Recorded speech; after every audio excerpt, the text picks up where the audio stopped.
আর অভিনয়টা মানে হচ্ছে চমক। আমি যেটা মনে করি, যদি কোনো অভিনেতা চমক দিতে ব্যর্থ হন, তার অভিনয়ের ভেতর দিয়ে দর্শককে যদি চমকিত না করতে পারেন, একটা পর্যায়ে সেই অভিনয় আর দর্শক দেখতে চান না, বলেন যে দেখেছি তো একই রকমই করে। এই যে এক একবার এক এক রকম করা, এটা একজন অভিনেতার কাজ। যারা যারা এই কাজটি ঠিকঠাক মতো করতে পারেন, তারা দীর্ঘদিন স্ক্রিনে থাকেন, দর্শক তাদের পছন্দ করেন, তাদের কাজ দেখেন। যাদের অভিনয়ের ভেতর একঘেয়েমি চলে আসে, তাদের কাজ হয়তো বেশি দিন দেখেন না। তা আমরা চেষ্টা করি, বা এই মুহূর্তে ইন্ডাস্ট্রিতে যারা আছেন, এর মধ্যে একজন বড় উদাহরণ তো আমি আমার ব্রাদার শাকিব খানকে দিয়ে বলতেই পারি, যে তার নতুন নতুন যে রূপে আবার নতুন নতুন করে রেকর্ড করা, আবির্ভূত হওয়া।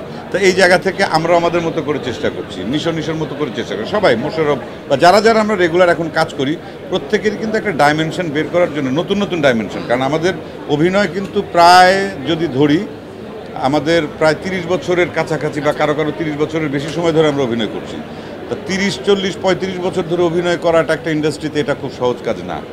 তা এতদিন ধরে যদি কেউ যদি আমাদের দেখে থাকে, বা এখনও দেখতে চান, বা ভবিষ্যতে যদি আরও দেখেন, তাহলে প্রথমত হচ্ছে আমরা উই আর ব্লেসড, এবং সেই সাথে আমরা যে পরিশ্রমটা করি, দর্শকের কাছে হয়তো সেটা ভালো লাগে, সেই জন্যই দর্শক দীর্ঘদিন ধরে আমাদেরকে সহ্য করছেন।